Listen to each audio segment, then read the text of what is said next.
Saudações, eu sou o acadêmico Exson Benício e este vídeo foi feito, pensado como uma forma alternativa de realização da atividade número 2 da disciplina História da Filosofia Contemporânea. A princípio seria um debate que aconteceria no polo, de forma presencial, mas devido às medidas preventivas que temos que tomar com o Covid-19,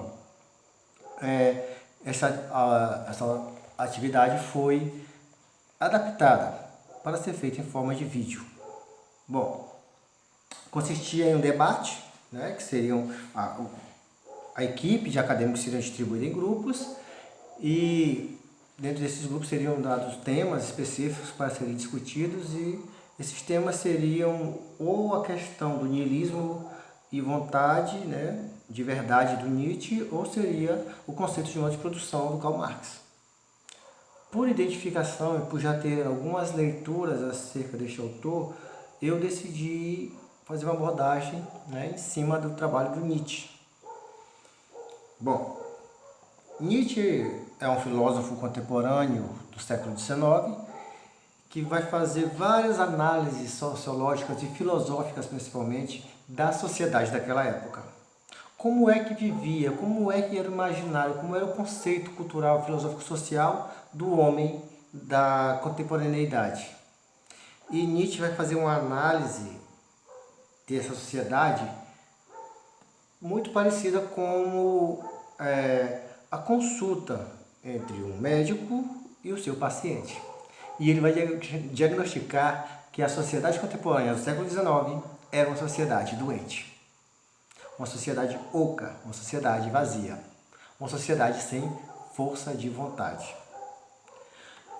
E isso, segundo o próprio Nietzsche, vai acontecer dentro de uma passagem, um processo histórico-filosófico que ele vai denominar de niilismo.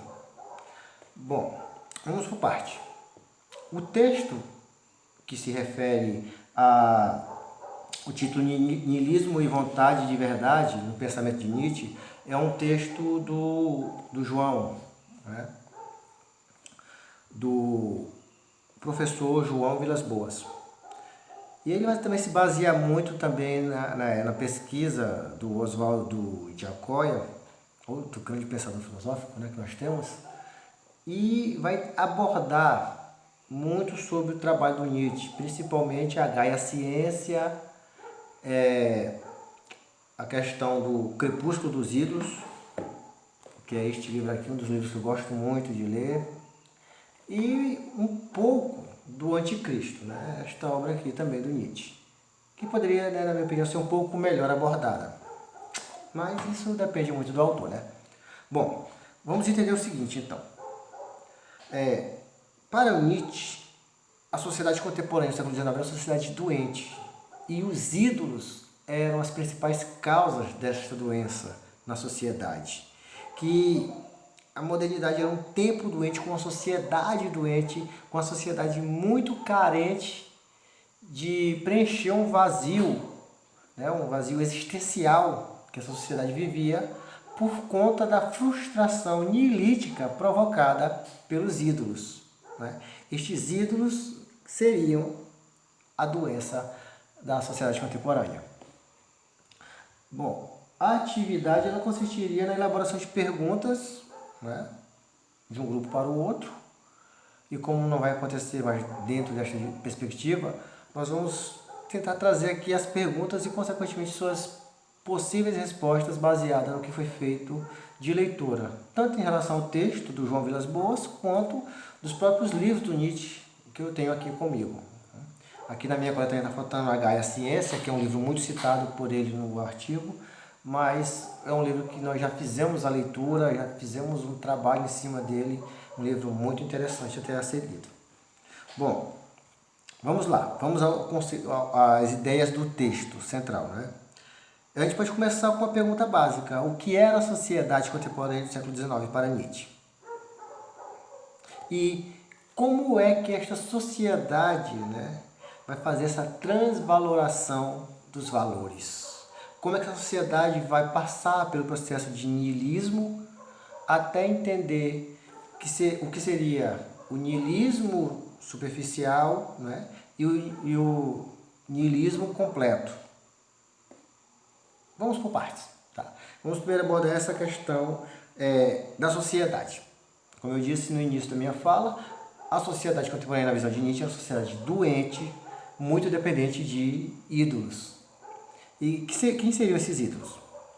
A religião, a ética e a verdade. Para o Nietzsche, a sociedade daquela época se apegava à religião, se apegava ao conceito ético e se apegava ao conceito de verdade absoluta para preencher um vazio existencial. Que essa sociedade era muito carente de respostas, de verdades, de algo que desse sentido à sua vida. E aí, quando ele fala da religião, ele vai falar muito especificadamente do cristianismo.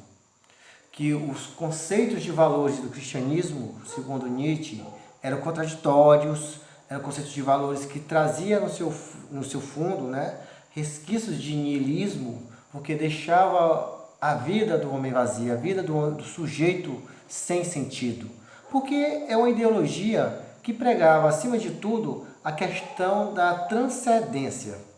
Ou seja, o homem encontraria a felicidade, encontraria o paraíso no pós-vida, ou em uma outra vida. Isso aí vai questão de nomenclatura e conceitos religiosos que cada um decide.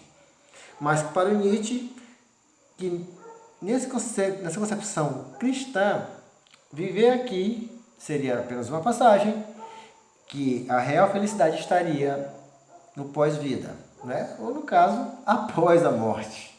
Então, seria uma vida privada de sentidos, uma vida privada de liberdades, por assim dizermos, munidas por dogmas para garantir essa transcendência para um pós-vida feliz e harmonioso.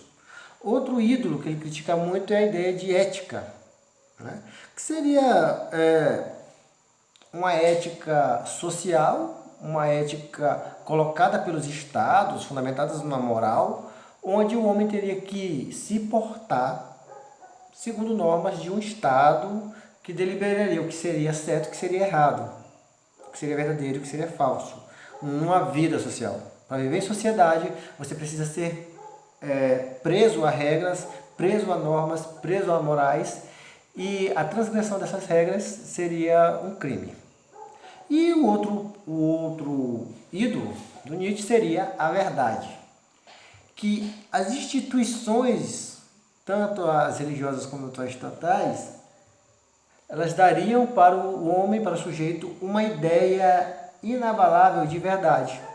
Que estes ídolos diriam como você tem que viver, por que você tem que viver e para que você tem que viver daquela maneira. E isso seriam verdades que não poderiam ser contestadas. Olha só. Ele também vai fazer algumas críticas, né? Algumas não. Na verdade, várias críticas a Sócrates, inclusive até aqui no Crepúsculo dos Ídolos, ele meio que quase inicia o texto criticando Sócrates, né? Por achar que Sócrates seria um dos primeiros nihilistas da história. Por achar que o Sócrates, por dar demasiada atenção à razão, tiraria do homem a ideia de liberdade da ignorância, né? Então, que Sócrates teria utilizado ou se valido dessa razão exacerbada, desse niilismo de razão, para dar ao homem o que ele vai chamar de moral socrática, né? Que afirma que o objetivo da vida seria a busca pelo belo, né? Que seria o bom, o verdadeiro, e que isso só existiria, no caso, numa outra vida. Observa que esse conceito socrático ele é bem utilizado pela própria Igreja Católica, né, pelo religioso, que depois vai colocar isso na ideia de salvação, de inferno, de paraíso. E que o Nietzsche, para o Nietzsche, ele vai dar a ideia de um niilismo incompleto, né, que seria o quê? Uma expressão empregada para caracterizar a condição daquele sujeito que percebeu que esses ídolos não preenchem esse vazio, que deixam esse vazio em si, mas que ainda assim não conseguiram se libertar, né, desses ídolos, que ficam incessantemente buscando novos ídolos, uma nova forma de justificar a sua existência. né, que seria esse niilismo incompleto. Ele faz até uma certa parábola dizendo que isso seria como um homem que anda durante a luz do sol, durante o dia, mas que carece da luz de uma lanterna para poder se guiar. E aí também vai falar sobre a ideia de niilismo completo. Que esse niilismo completo seria a ideia de que o homem entende que uma vez esclarecido que esses ídolos não preencheriam este vazio existencial, ele jamais poderia voltar para o niilismo, jamais poderia voltar para a busca de um preenchimento paralelo. E este preenchimento deste vazio depende dele, do homem, deste sujeito. Então, para o Nietzsche, este homem, demasiadamente homem, ou super-homem, como vai estar escrito no Assim Falou Zaratustra, outra obra maravilhosa do Nietzsche, seria o homem que não precisa desses valores, que ele transcendeu a ideia de verdade, que a verdade que é colocada pelo Estado, pela moralidade, pelos dogmas religiosos, não é uma verdade absoluta e inabalável. Inclusive o próprio Nietzsche vai dizer que tudo que é moldado dentro dessa falsa fundamentação tende a deixar de existir. E que esse niilismo completo seria quando o homem percebe isso, que ele não consegue mais voltar para essa ideia de ignorância, como a gente vai dizer, e que a partir dali ele passa a buscar a sua própria ideia de valorização, sua própria existência, ou motivo e causa de existência nessa terra, nessa vida. É como ele vai falar no Zaratustra, que o homem passaria por uma metamorfose, que primeiro passaria pelo camelo, que seria a ideia de carregar cargas e pesos desses dogmas, depois passaria pela metamorfose de um leão, onde ele teria que enfrentar ferozmente esses dogmas, e depois seria como uma criança, inocente, dócil e desprovido de dogmas, de preceitos, de preconceitos, de imposições que são colocadas pelo sistema. Bom, então, dentro disso a gente responderia mais ou menos a pergunta de uma sociedade doente, como eu fiz no início do vídeo, que o niilismo seria uma transição entre o homem entender a sua carência, a sua dependência de ídolos e passar a transcender essa dependência e buscar por si só a ideia de uma existência que necessariamente não precisaria de uma explicação, ou que não precisaria de uma instituição, ou de outras pessoas, ou de um aparato ideológico, como o Estado, para dizer como você tem que viver e por que você tem que fazer determinadas coisas ou não fazê-las. Espero que tenha sido de bom proveito e até a próxima.